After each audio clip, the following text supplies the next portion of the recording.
What is going on, my friends? My name is Parker Andriese, DJ of 10 years and host of Behind the Energy podcast. I've been able to meet some pretty awesome people along the way, and we're bringing them on here to go behind the energy, sharing their stories, lessons learned, and shine light on some of their major milestones. If you're into DJing, the event industry, or entrepreneurship, I think you'll dig the show. I really appreciate you being here with me. Now that we've set the table, it's time to jump right in and get started with today's episode.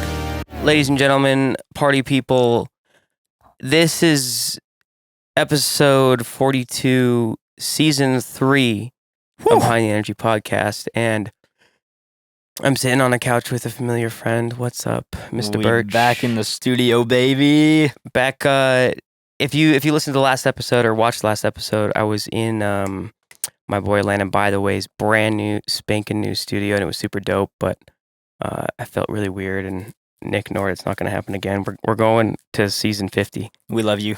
We promise, Nick. Don't worry. Always.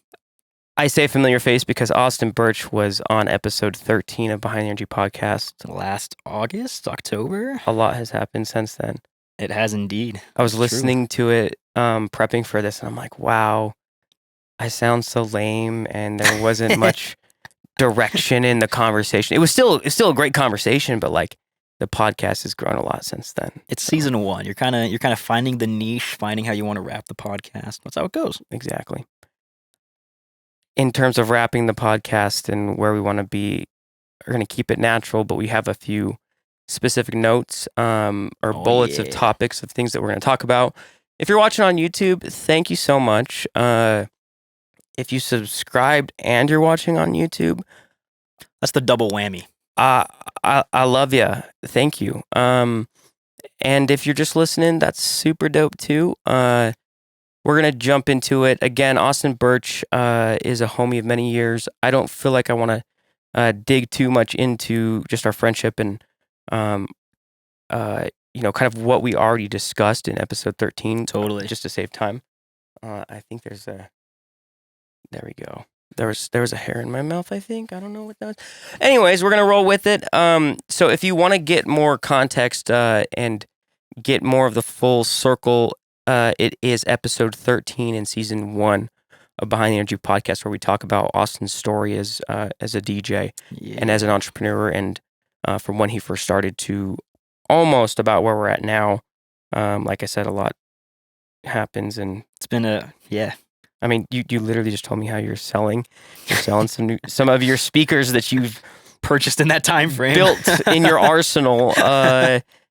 Real quick for the DJs, and because I want to know, RCF to Bass Boss. I listened to Bass Boss and I about died. Yeah. What's the thought process behind that? And so, what are you doing? I was some more of the story. The short answer is I've got a pretty sizable RCF rig right now that I can do maybe up to about 900 people, 800 people inside, and maybe about 500 to 600 people outside with. You could do more. You just like your sound. I like my sound. I don't like to overdrive things a little bit too hard. So I've got a rig that I can comfortably handle all my events with. But I've been feeling like it doesn't quite deliver the sound that I want it to.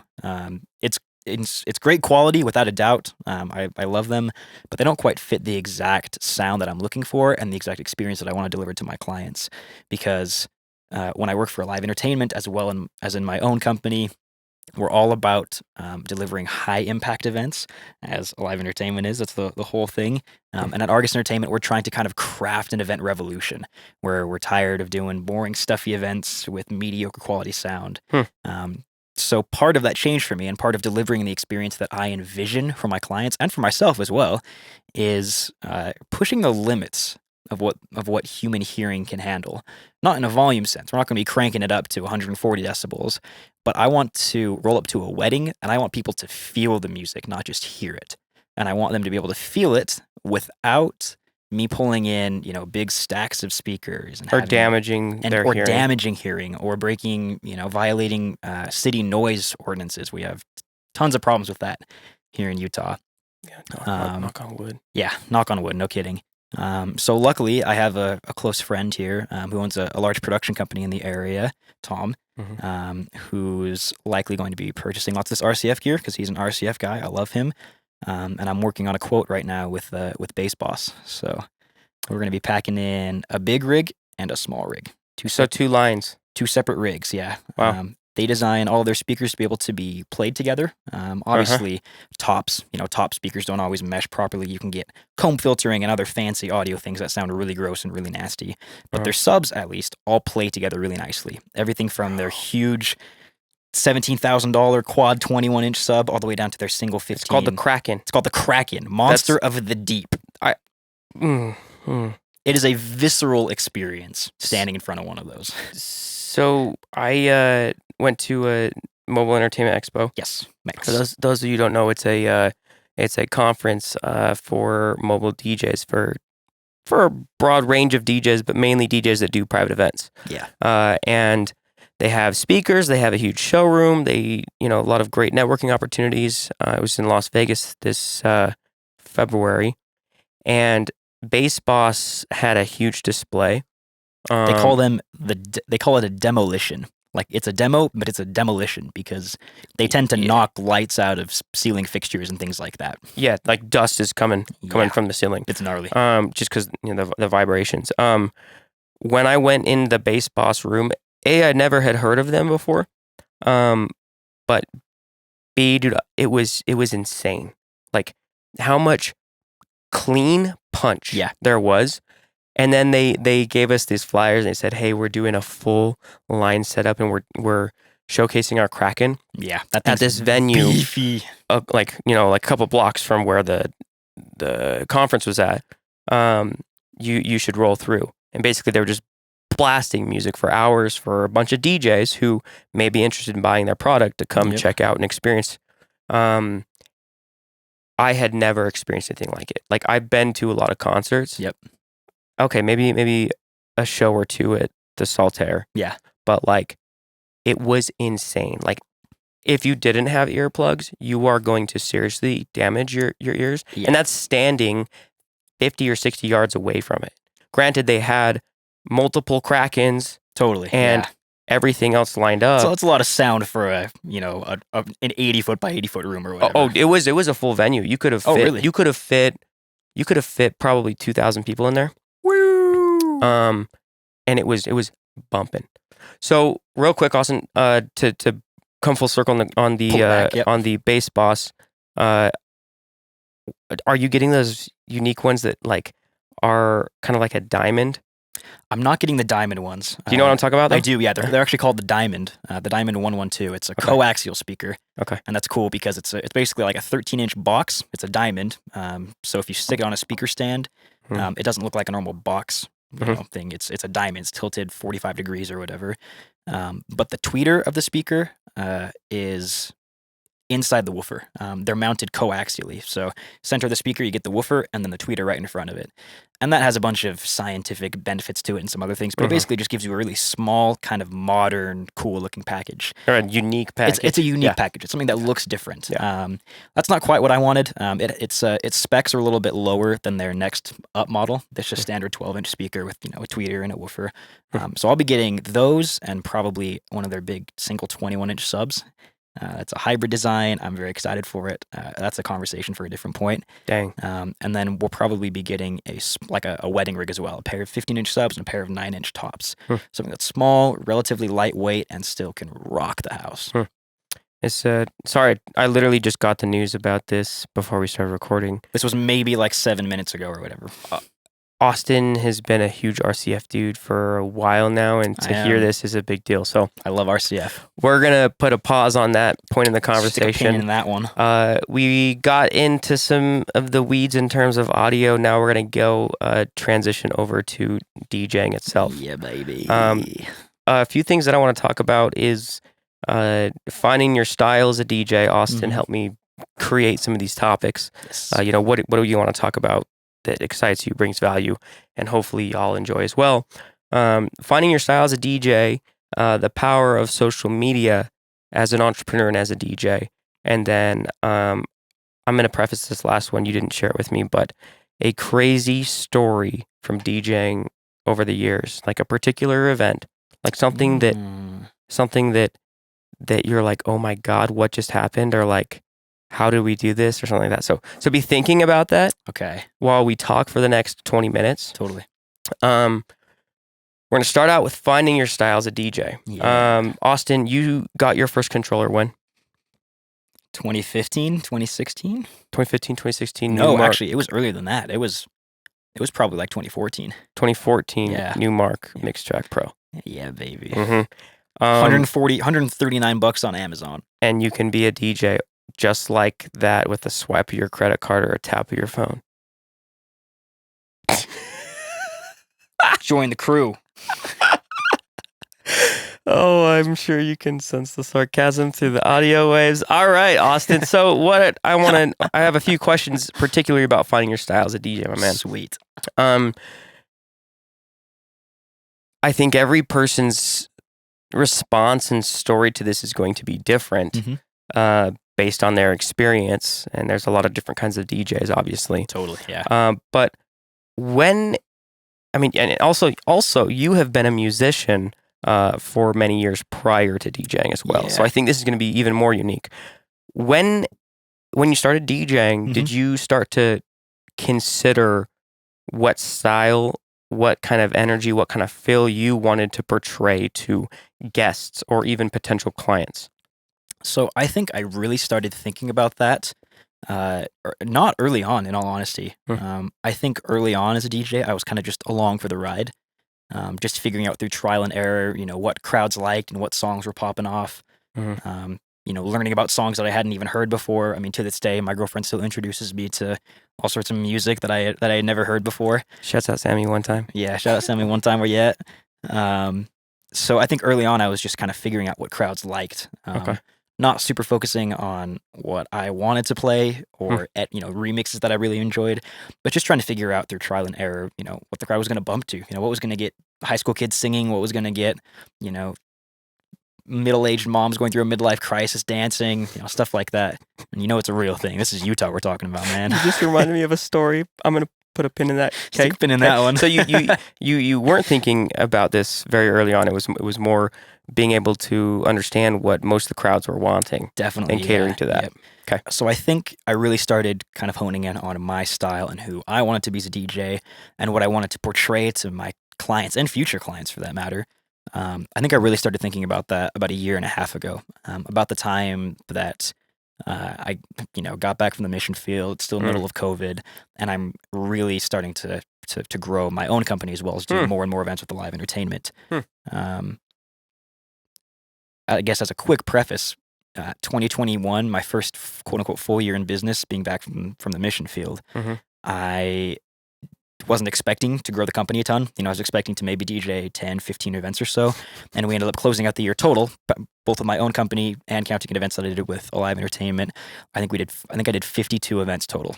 So effectively one event every weekend. That's awesome. Some weeks it would be, you have 5 events in a week or something, and then you might go 3 weeks without an event. If you could tell your mission self this right now, how would you have reacted? I would have lost my shit.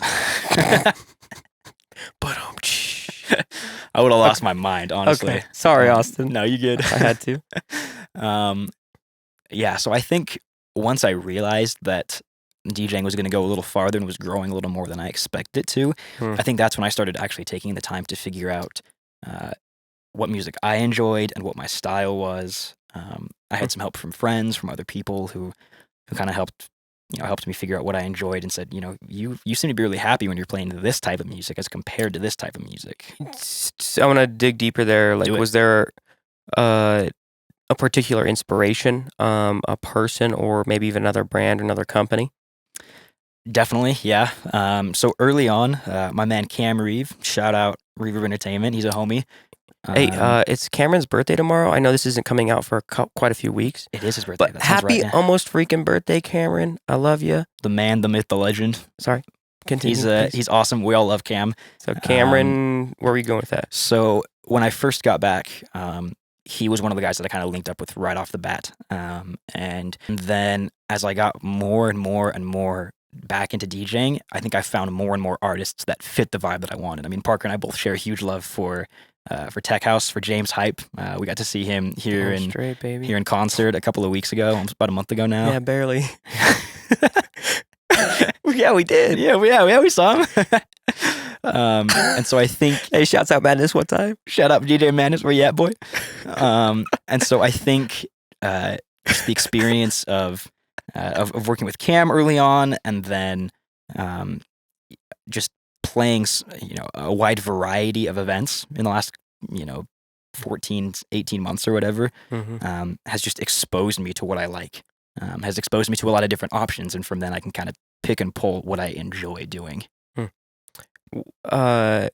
So Cameron was a big catalyst Totally. musically. Yes. Is there another company out there, or is there a certain kind of feel that a certain kind of feel that inspired you within a brand, within a company, within the customer experience that inspired you? So like that's kind of broad. No, yeah. It's more company related and not DJ related. Totally. I think kind of the experience that I'm having right now, I guess this isn't a perfect answer to the question, but the experience, like the customer service and whatever experience I'm having right now with Bass Boss, is kind of like the culmination of finding this style, because their whole thing is like they want you to feel the music that you're playing. They don't just want you to hear the music; they want you to feel it thumping in your chest. They want to see the airwaves in front of the subwoofer moving back and forth because it's so loud and the bass is so low and all that fun stuff. And I think chasing that experience has kind of been central to my style as a DJ. And so I think that ended up playing out through lots of house music. I mean, EDM is known for having deep lows and high highs in music. The quality of the audio, quote unquote, is generally really good because it's frequently being played on really big, huge sound systems. Ultra Music Festival, EDC, which happened last weekend. Yeah, huge things like that. And so I think chasing that almost visceral experience of feeling the music kind of got woven in to what I wanted to deliver for my clients as well. Okay. It ended up being this whole wraparound holistic experience that's kind of still playing out to this day. Yeah. Maybe another question to get a little more clarity. The Argus Entertainment has gone under rebranding for some time. It has, yeah. It's been a project. It was a project. In what class was it? This was Entrepreneurship 2050. And do you remember the title? Oh, it was Lassonde Plus X. Okay, excellent. It's like your capstone project if you live at Lassonde and work within the Lassonde community for a while. It's kind of your capstone class. Sorry, I just want to make sure we're doing good on time. We've probably got about 15 minutes left. Cool. Argus Entertainment's been undergoing a rebranding for some time, and even the website received an additional rebrand as of recently. Full overhaul. Tell me a little bit more about that style, the inspiration or the thought process, the style for Argus Entertainment and the website, and what you're wanting to communicate to your clients. So, does that make sense, Austin? Yeah, okay, totally. Okay. So the whole idea behind the rebrand was that through the first year of Argus Entertainment's existence as a formal company, I was just along for the ride. I was getting referrals, I was getting events, we were booking things here and there, but there wasn't a defined direction for it. I was taking just about any event that came my way, regardless of what the pay was or what the style was or what music they wanted, just because I wanted to build the company, and I was just kind of figuring out what I was doing and what was going on. And you're doing a lot and just keeping up. Yeah, just kind of keeping up, just going with the flow, and like I said, taking any event and any opportunity that came my way, which I think is kind of crucial for just about any entrepreneur, regardless of what business or what industry you're in. You kind of have to just grind it out for a while while you figure out and get your footing in the market, I guess.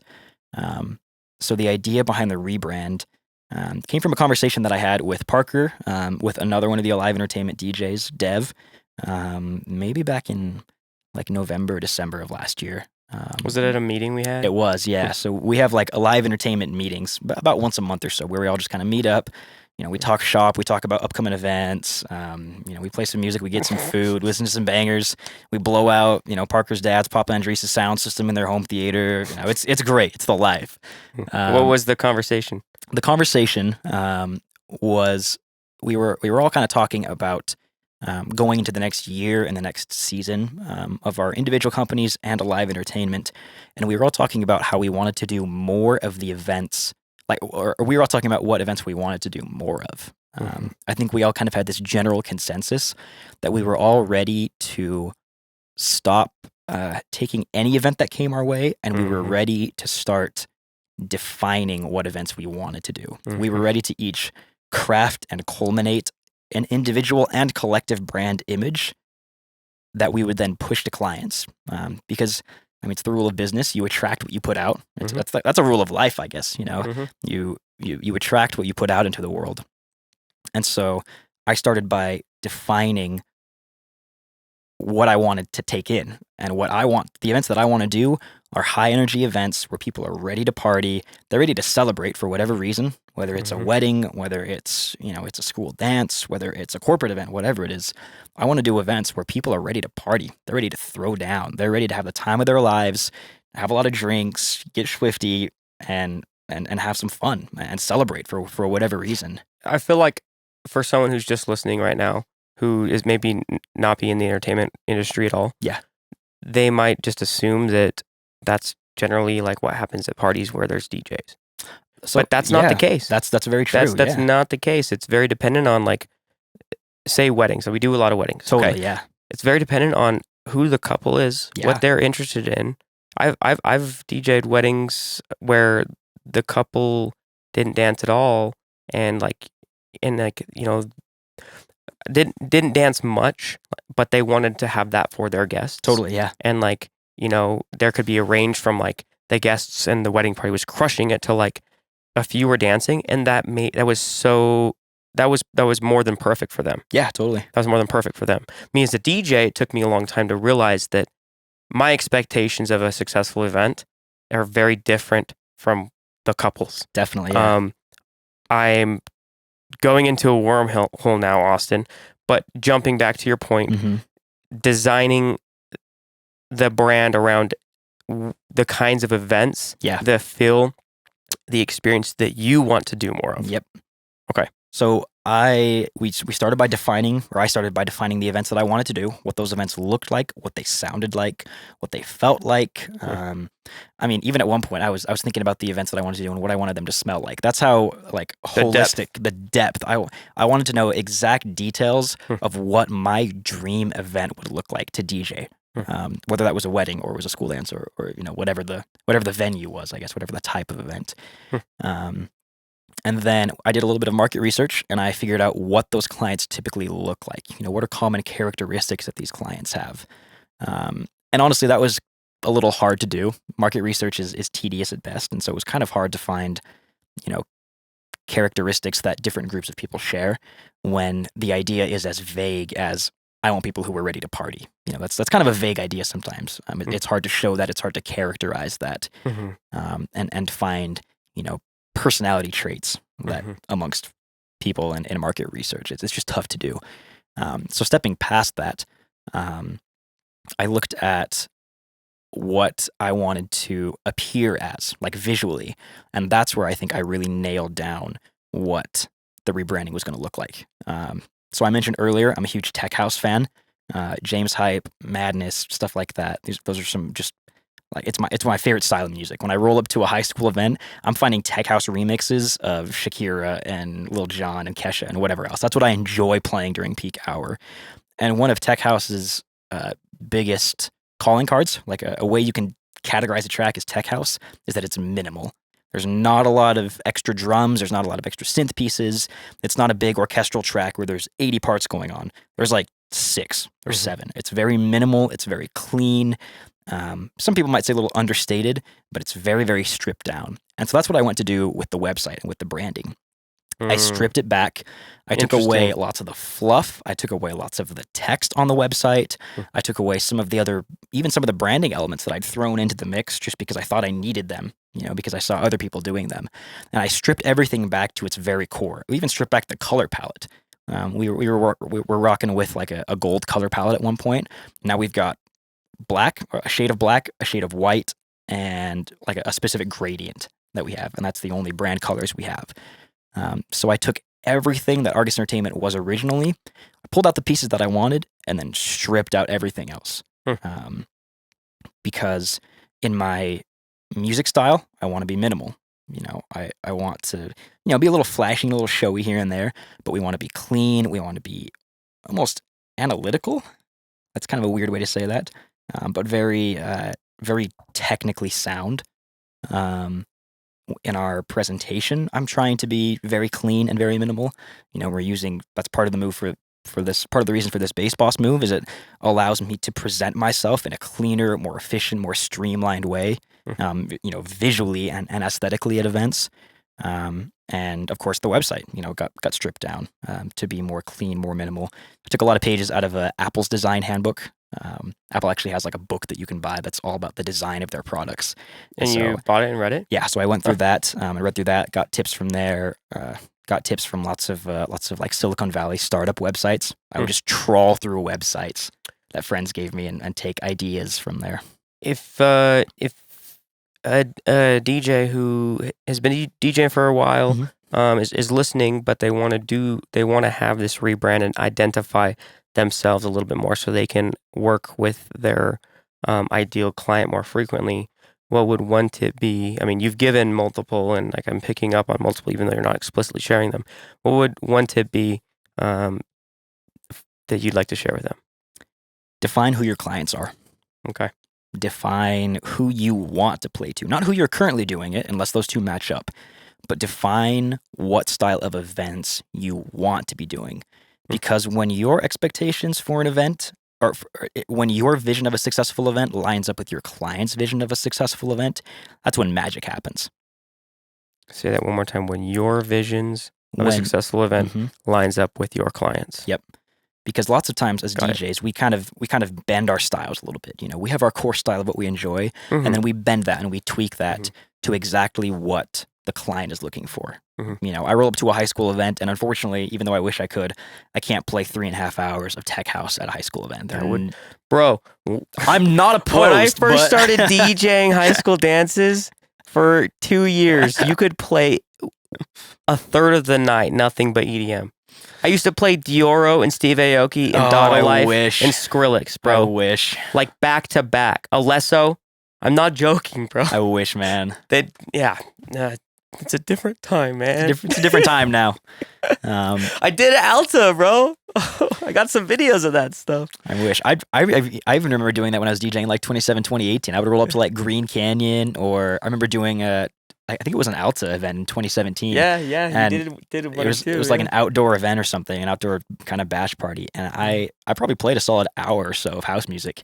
And they loved it. It was great. Yeah. It went to Alta pulls through for sure. They got some good energy, bro. So when the DJ's vision of a successful event is in line and is, the same as the client's vision of a successful event, that's when some magic kind of happens. That's when you get the end product is more than the sum of its individual parts. The end product is something that went beyond what anybody was expecting, because everybody's on the same page. No one's tweaking or changing their style to fit the event. Everything is just set up You're perfectly. leaning into your strength. You're leaning into your strengths because your strengths are what the clients want. Yep. And that's when the client gets the best experience.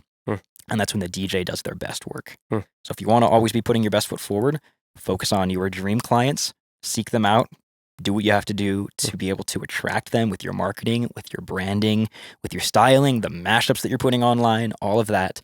And once you attract them, it's a snowball effect from there.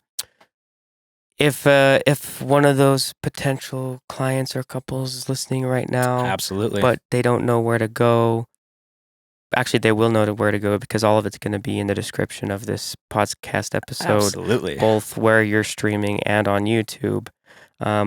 But share it with the people. Where can the people go and find you? Check out Argus Entertainment. If you're looking for that style, if you're looking for a high energy event where you're ready to party, you're ready to throw down, and you're ready to vibe out, particularly to some house music, that makes it even better. You can hit us up on Instagram at DJ Argus, on TikTok at DJ Argus, or online at argus-entertainment.com. Thank you. Austin, I hate to put a pause on the social media but we are getting close on time, and Oh yeah, I mean, DJ Dev's gonna be here for the next episode. Here man, the myth, the shortly. legend. Y'all getting DJ Dev next. I do want to take a moment to hear about one of the craziest experiences or events that you've ever. One of the craziest experiences you've had DJing an event. Okay, it's definitely tough to choose because I think as DJs you experience a pretty a wide variety of events. Yes. I think one of the craziest ones I've done, or maybe one of the most fun ones, was we did the University of Utah's homecoming last year. Mm-hmm. It was like a huge kind of capstone event for me. It was amazing. We worked at the full production company. I mentioned Tom earlier. Shout out Tom Trivy one more time. We worked with them, and we basically threw a party for about 2,200 college kids on the deck of the Utah State Capitol. The Capitol has this big kind of stone deck that looks out over the city, where you could probably put 5,000 people, in a 360 around the Capitol there. And we pulled up with a projection screen. We were going to do a video all, but couldn't. We did projection screen. We did full line arrays with subs and everything. We had a full stage, a bunch of moving heads and everything. We had visuals. I got to have my logo up on the projector screen. It was just an insane event. And it took a lot of planning and a lot of pull through and a lot of collaboration between myself, the production company, our contacts at the University of Utah. But at the end of the day, everything just meshed together perfectly. And I think to this day, it's one of the craziest, one of the most fun events I've ever done. We even got shut down by the cops because you forgot to get a noise permit, and so we got shut down by Highway Patrol at like 10:35 or so. We were supposed to go to 11. Noise ordinance goes into effect at 10. That's not bad, but that is, I mean, the ball literally got dropped. Like how? There's happens. I mean, granted, the Capitol's on a big property, but like totally, it's surrounded by houses. Austin, I am so sorry. I wasn't clear. I'm stoked about this. I saw you as you were creating and building this. I wanted to get an example of something where something went completely wrong or something went completely crazy. Oh, okay. A quick example that I had that like I was just going to toss out there. I did an event. I'm not going to be too specific with it. But there was some drinking and I got there and like it was a slower start just because like it was designed around mingling and then dancing later. Mm-hmm. And I noticed there was this woman who had been drinking quite a bit and was like extra friendly and like getting a little swifty. I mean, it was probably 3 hours, maybe 4 hours, and every 40 minutes or 30 minutes, whenever she'd come circle back around, just notice how things were a little bit more different, and got to a point where like she was like really leaning on my booth and wanted like touching buttons voluntarily, like just. And like leaning up against me, and I'm like, "Woman, I need to scratch. My elbow needs to be right here. I'm about to scratch the new song in. You can't be up in my need grill. To get you out of the way here." And oh gosh, I can't believe this. This is the reality of being a DJ. It's not always perfect events. I mean, the event was still great, but like this is what happened. And long story short, she like hugged me at the end of the night and like whispered in my ear, but I thought she was whispering in my ear. She bit my ear, and I'm like, oh my god, what just happened? I literally just sit there like, I'm gonna go wrap up my cables now. I thought you were gonna say you accidentally elbowed her in the face. No. I was polite until like the fourth time. I'm like, all right, I need my space, and like it was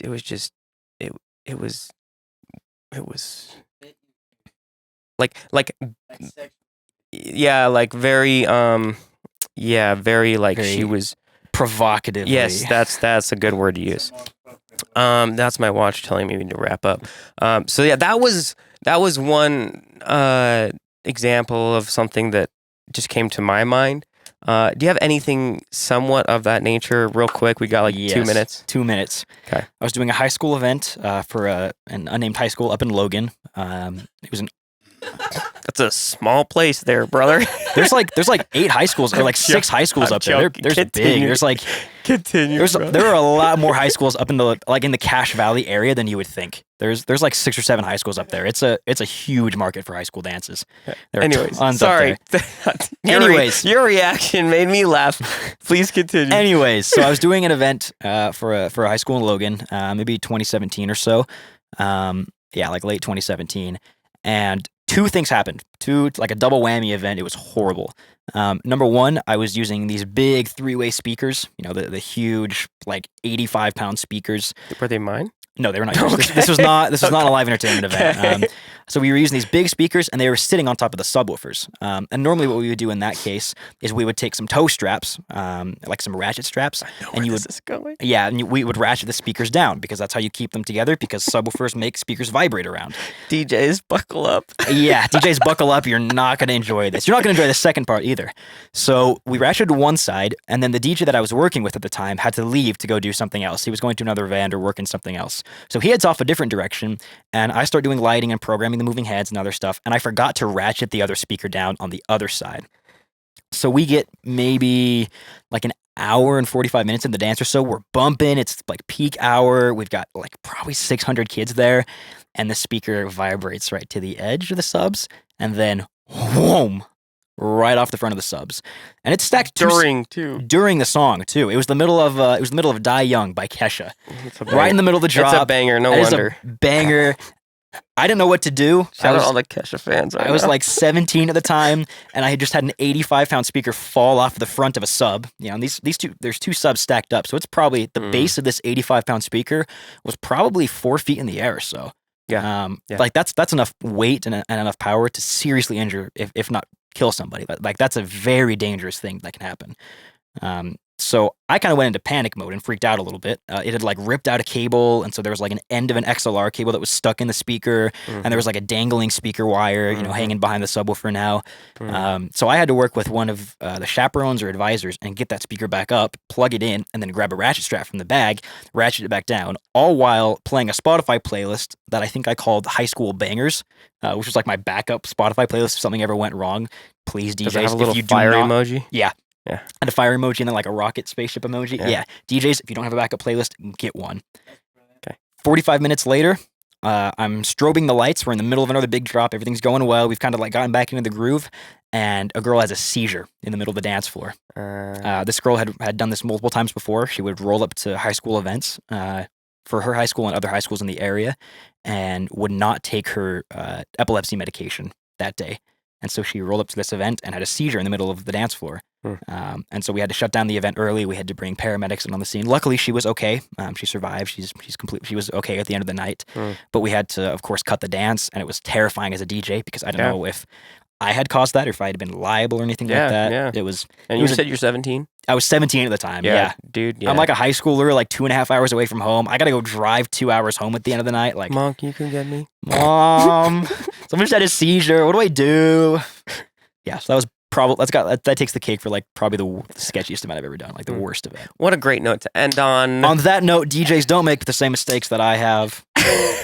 C'est la vie. Au revoir. I don't speak French. Make a backup playlist. That's a good thing to end on. Make a backup playlist. Give it's me the end some of knuckles. it. Define your clients, make a backup playlist, and you're good. Ladies and gentlemen, we got the DJ artist. The DJ artist. We're back in the stew with Nick Nord. Shouts out Sammy one time. Shout out you for listening.